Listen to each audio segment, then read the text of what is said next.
नमस्ते बच्चों। आज हमें शिक्षा निदेशालय की ओर से हिंदी की वर्कशीट दी गई है। तो ये कोई एक्चुअली में एक वर्कशीट नहीं है कि हमें कुछ क्वेश्चन आंसर सॉल्व करने हैं कोई नया टॉपिक पढ़कर और समझकर। ये आज हमें उन्होंने एक एक्टिविटी करने को दी है ताकि हम कुछ कुछ नया सीख पाए या हमने कुछ सीखा है तो उसके बारे में बता पाए, क्योंकि हमें पता है हमें हमारी डेली लाइफ में हम सिर्फ पढ़ाई के साथ साथ हमें खेलना कूदना भी कुछ नयापन करने की भी ज़रूरत है। तो आइए बच्चों हम शुरू करते हैं कि इन्होंने हमारे आज की जो वर्कशीट है उसमें क्या दिया गया है और हमसे क्या करने के लिए बोला गया है। अगर पुरानी चीज में ही कुछ अलग जोड़ दिया जाए उसमें नयापन आ जाता है। तो ये हमें पता ही है बच्चों की अगर कोई हमारे पास पुरानी चीज है हम उसको थोड़ा सा नया एक लुक देना चाहते हैं तो हम उसमें कोई भी अगर हल्का सा भी कुछ चेंज करते हैं कुछ चीज चाहे हम उसमें जोड़ देते हैं या कुछ अलग कर देते हैं तो उसमें एक अलग सा चेंज एक अलग सा नयापन आ जाता है। कुछ नहीं तो घर में अगर हमने अपनी चारपाई अलमारी आदि को इधर से उधर सजा दिया तो कमरे में नयापन आ जाता है और मन को सुकून देने लगता है। तो उन्होंने वही एक एग्जाम्पल के तौर पर बताया है कि जैसे हमने घर में ही कोई जो चीजें हमारे पास पड़ी हैं जैसे हमारी कोई पुरानी चारपाई कोई अलमारी हम जस्ट उसको अगर हम उसकी जो लोकेशन है एक प्लेस से दूसरी प्लेस में चेंज कर देते हैं या किसी और एंगल से उसको सजा देते हैं तो उस पूरे एरिया का उस कमरे में एक अलग सा नयापन हमें लगता है कि कुछ जरूर चेंज हुआ है हमने कुछ उसमें नयापन जरूर लाया है। तो वो हमें ऑटोमेटिकली एक अलग सा जो सुकून है एक सेटिस्फैक्शन देता है। हमें समय समय पर नया और अलग करने की कोशिश करनी चाहिए लेकिन अपनी ताकत और आयु का ध्यान रखना चाहिए। उसके अनुसार ही नया विचार और काम करना चाहिए। तो उन्होंने हमें एक सुझाव दिया है कि जो भी हम नयापन लाएं या अगर हम कुछ अलग करने की कोशिश करते हैं तो हमें करनी तो चाहिए समय समय पे करनी चाहिए, क्योंकि चेंज हमें पता है एक एक बेसिक रूल है कि चेंजेस तो हमारी लाइफस्टाइल में होते ही रहते हैं और हमें लाने चाहिए। लेकिन वो चेंजेस या वो जो भी हम नयापन लाने की कोशिश करें कैसे लाएं अपनी एज के अकॉर्डिंग और जितना हमारे अंदर सामर्थ्य है उस अकॉर्डिंग हमें उसे लाना चाहिए। जिन्होंने आगे बढ़कर अलग और नया सोचा है उन्होंने ही दुनिया बदली है। तो ये तो हमें पता है कि जो बिल्कुल आउट ऑफ द बॉक्स जो बिल्कुल ही कुछ अलग सोचते हैं और करने की हिम्मत रखते हैं हमने देखा है कि वही दुनिया में कुछ नयापन कुछ चेंज लाते हैं। नया करने का तरीका हमारी उत्सुकता जिज्ञासा बुद्धि कल्पना और आनंद को बढ़ाता है, क्योंकि अगर हम कुछ ऐसा सोचते हैं तो ये हमारी जितनी भी क्वालिटीज होती हैं चाहे हमारी उत्सुकता बढ़ाता है और हम और जिज्ञासु बनते हैं। हमारी बुद्धि लेवल का भी जो होता है उसमें भी बढ़ोतरी होती है। हमारी क्रिएटिविटी कल्पना का जो लेवल होता है उसमें बढ़ोतरी होती है और हमें बहुत ही खुशी मिलती है।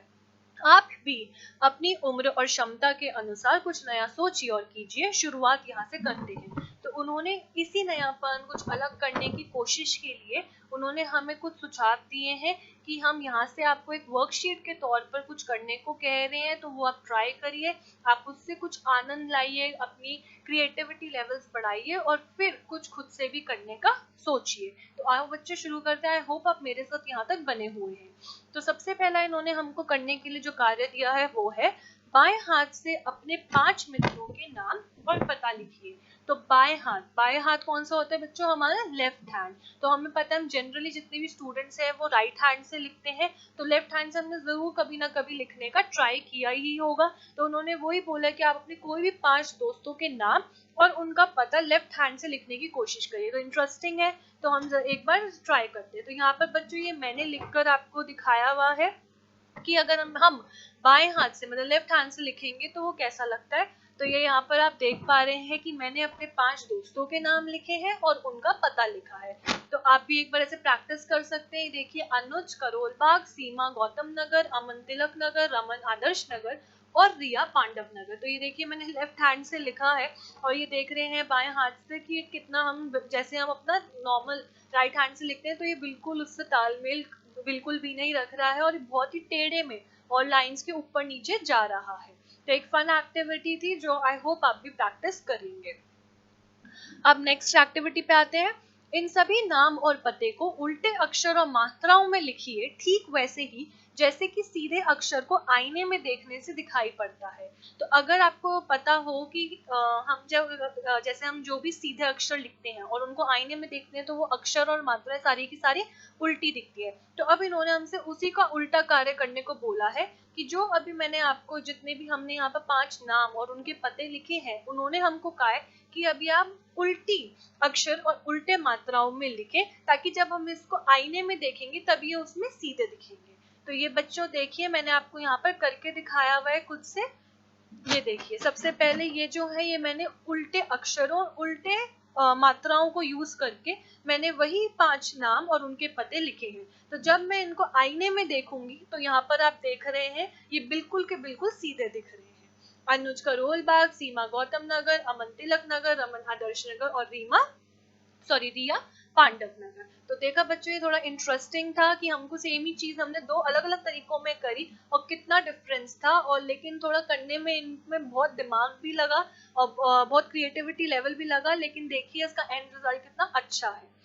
अब आते हैं तीसरे कार्य पे। दोनों हाथों से एक साथ एक आम का चित्र बनाइए। तो अब हमें दोनों हाथों को यूज करके उन्होंने कहा है कि आम का चित्र बनाकर दिखाइए। तो यहाँ पे मैंने आपको बनाकर दिखाया, देखिए कि दोनों से जब मैंने बनाया है तो यहाँ पर जो पेन की मेरी जो स्याही है जो मैंने जिससे मैंने बनाया है कि दोनों कैसे अलग सी आई है और कितनी मुश्किल से ये मैंने एक चित्र बनाकर दिखाया। तो आप भी एक आम का चित्र बनाकर ऐसे जरूर देखिएगा और देखिएगा कि कितना आपको उसमें मजा भी आता है और कितनी आपको जितना ये आसान लग रहा है उतना ही ये थोड़ा मुश्किल भी होता है बनाना। चौथे पे आते हैं। सब्जियों के कटे हुए भाग छिलके फूलों को रंग में डुबोकर उससे एक एक पंक्ति को धप्पा मार मार के आप उसको बनाइए। तो इसमें बेसिकली क्या करना है हमें बच्चों कि जैसे सब्जियां हो गई उनको काट ले, जैसे भिंडी हो गई तो उनके टुकड़े ले लिए छोटे छोटे, फिर जैसे छिलके हो गए, अलग अलग फूल हो गए, तो उनको हम रंगों में डुबोएंगे और एक कागज लेंगे और उसमें आप कुछ भी पंक्तियां या कोई भी आकार कोई भी ड्रॉ अपनी पसंद से करके उन पे वो धब्बे उनके जो भी आपने रंग उस पे चढ़ाया होगा उसके धब्बे मारेंगे। तो आप देखेंगे बड़े सुंदर से कलरफुल पैटर्न्स हमारे पास बन के आ जाते हैं। तो ये एक बहुत ही सिंपल सी एक्टिविटी थी जो आप आराम से कर सकते हैं, कोई भी वेजिटेबल लेके या कोई भी फूल लेकर और उसको रंग में डुबोकर उनके आपको एक पेज पे धब्बे मारने की कोई एक अच्छा सा ब्यूटीफुल पैटर्न बन जाए। अब बच्चों हम आते हैं अपनी नेक्स्ट क्वेश्चन पे। पत्तों को चिपका कर चिड़िया या कोई जानवर बनाइए। तो उन्होंने कहा कि आप खूब सारे पत्ते ले लीजिए और उनको आपको ऐसे आकार में चिपकाना है कि आपको एक चिड़िया बनाए, कि वो एक चिड़िया दिखे, या फिर आप कोई जानवर बना सकते हैं। तो मतलब उन पत्तों को चिपकाना है ऐसे आकार में कि वो एक जानवर बन सकता है या फिर एक चिड़िया बन सकती है। तो यहाँ पर मैंने आपको दिखाया हुआ है। तो ये मैंने यहाँ पर पत्ते जो चिपकाए हुए हैं ये किसका आकार दिखा रहे हैं बच्चों, एक टॉर्टोइज का, मतलब एक आपका हम किसे कहते हैं बच्चों, ये जो एक टॉर्टोइज है हमारे पास हमने उसको एक कछुए को दिखाया हुआ है। पत्ते आप देख रहे हैं यहाँ पर अलग अलग तरीके के पत्ते यूज करे हैं।